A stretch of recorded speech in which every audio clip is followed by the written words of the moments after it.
Bonjour chers visiteurs et bienvenue sur ecomputerclass.com. Dans cette vidéo, il s'agira pour moi de vous montrer quelques commandes de base utilisées sur votre système d'exploitation Linux.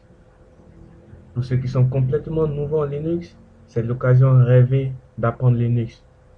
Pour ceux aussi qui sont déjà habitués à la plateforme Linux, c'est aussi une occasion pour eux de connaître l'utilité des commandes qu'ils ont l'habitude d'utiliser.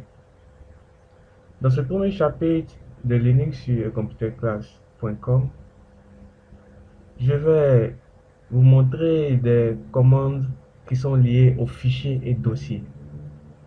Bien entendu, vous devez ouvrir votre terminal, ce que je fais maintenant.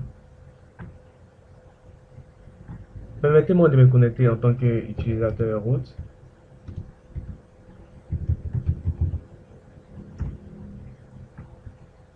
Ok, je suis utilisateur root maintenant, c'est l'administrateur principal de Linux, l'utilisateur par défaut qui a accès à tout sur Linux. La première commande que nous allons voir, il s'agit du pwd qui signifie Print Working Directory. Print Working Directory ou encore Present Working Directory. Cette commande vous permet de savoir exactement où vous situez sur votre système Linux. Travailler sur Linux est principalement basé sur la modification de fichiers en plein temps. Vous convenez avec moi qu'un fichier est toujours sauvé sous un dossier. Ce dossier peut aussi être sauvé sous d'autres dossiers, ainsi de suite. Donc, il arrive parfois qu'à force de travailler sur plusieurs dossiers, vous ne savez plus exactement où vous vous situez. Donc, cette commande pwd vous permet en un temps réel de savoir exactement où vous vous situez. Laissez-moi taper cette commande et vous verrez. pwd entrée. Le résultat donne /root. Cela signifie que je suis actuellement sous le dossier root. Je travaille sur le dossier root exactement. J'espère que vous avez compris l'utilité principale de cette commande pwd. Nous allons passer à la prochaine commande qui est le ls, qui signifie list. Cette commande vous permet de lister, c'est-à-dire de montrer le contenu d'un dossier. Laissez-moi sans plus tarder vous montrer, par exemple ls, entrée. Vous voyez, cette commande fait apparaître tout le contenu du dossier. C'est la commande la plus simple sur Linux qui permet tout simplement de lister, de faire apparaître le contenu d'un dossier. Il est souvent accompagné d'arguments que nous allons voir dans les prochains cours, mais pour l'heure, retenez tout juste cela. Nous allons passer à la prochaine commande qui est le cd. cd qui signifie Change Directory, qui signifie tout simplement en français changer de dossier. Cette commande vous permet de passer d'un dossier à un autre. Comme je vous l'ai dit tout à l'heure, lors de l'explication du pwd, le fonctionnement principal de Linux est basé sur la modification de fichiers. Et ces fichiers sont sous des dossiers. Donc, passer d'un dossier à un autre, c'est un travail vraiment régulier sur Linux. Donc, comment passer d'un dossier à un autre? En utilisant cd. cd, espace, et le nom du dossier. Let's use slash. Slash, laissez-moi vous rappeler que slash est le dossier père sur Linux. C'est le patron de tous les dossiers sur Linux. C'est à partir de ce dossier que tous les autres dossiers sont nés, si vous pouvez me permettre le terme. Ok. Entrée. cd slash. Vous voyez que c'est slash qui apparaît maintenant, juste là. Cela signifie que je viens de passer d'un dossier à un autre dossier. Laissez-moi montrer le contenu de ce dossier slash en tapant ls, entrée. Vous voyez, tous ces dossiers que vous voyez actuellement sont des dossiers par défaut que Linux vous fournit. Donc actuellement je suis sous le slash. Laissez-moi changer encore de dossier en utilisant la commande cd. Supposons que je vais passer au dossier etc. Je n'ai qu'à taper cd etc. Entrée. Vous voyez que je suis sur le dossier etc actuellement. Donc, pour voir la partie absolue actuellement où je suis, je n'ai qu'à taper pwd. Entrée. Vous voyez que je suis actuellement sur /etc. La prochaine commande que nous allons voir est le cd espace point point. Deux fois point.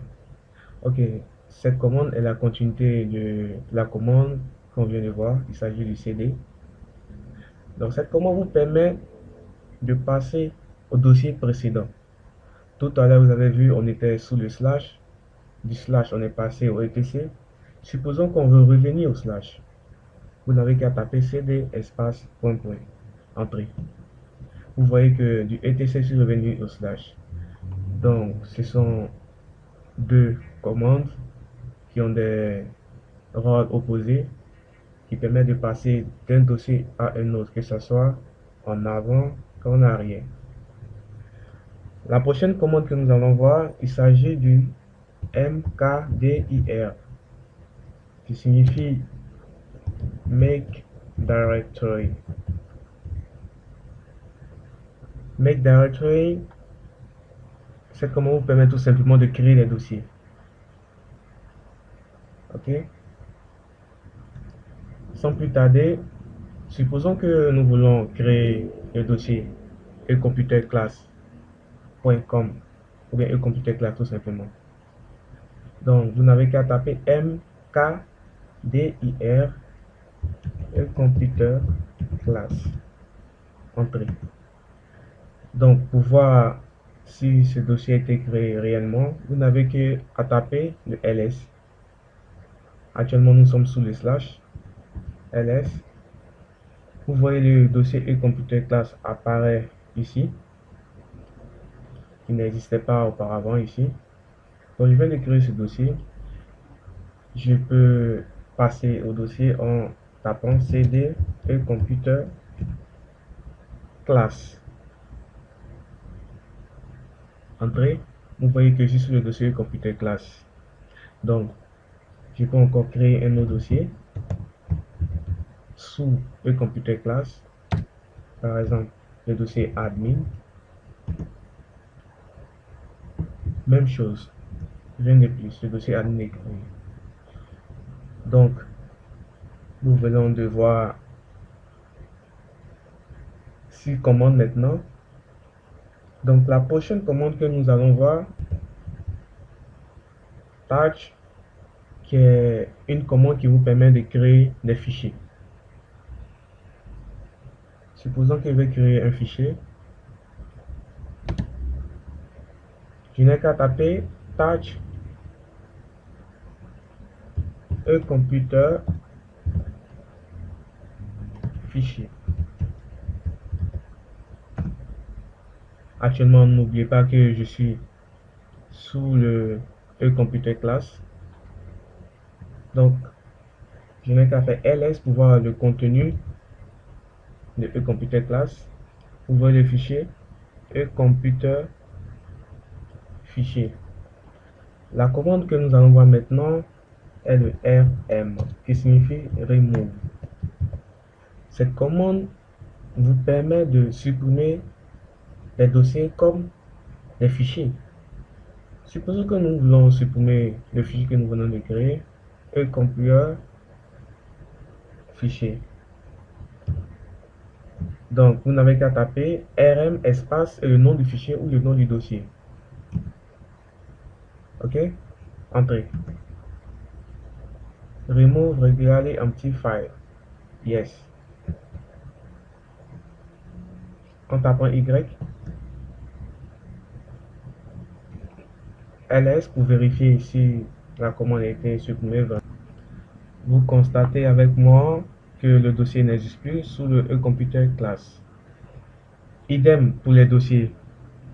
Si vous voulez supprimer un dossier, vous n'avez qu'à taper rm et le nom du dossier. Tout à l'heure, vous avez vu que quand j'ai tapé le rm e-computer fichier pour supprimer ce fichier e-computer, le système a demandé si je voulais vraiment supprimer. Donc, pour éviter que ce genre de questions vous soit posées, vous pouvez utiliser le rm accompagné d'arguments. Donc, le rm espace -rf qui signifie recursively force. Donc, le rf vous permet de forcer la suppression, c'est-à-dire une suppression forcée, sans qu'on ne vous demande si vous voulez vraiment supprimer le dossier ou le fichier. Donc, nous allons essayer cet exemple avec le dossier admin qui est juste en bas de e-computer class. Donc, admin. Vous voyez que le dossier admin n'existe plus. Il est appelé le ls, il n'y a rien en bas. Laissez-moi nettoyer un peu l'écran en utilisant la commande clear pour un peu plus de visibilité.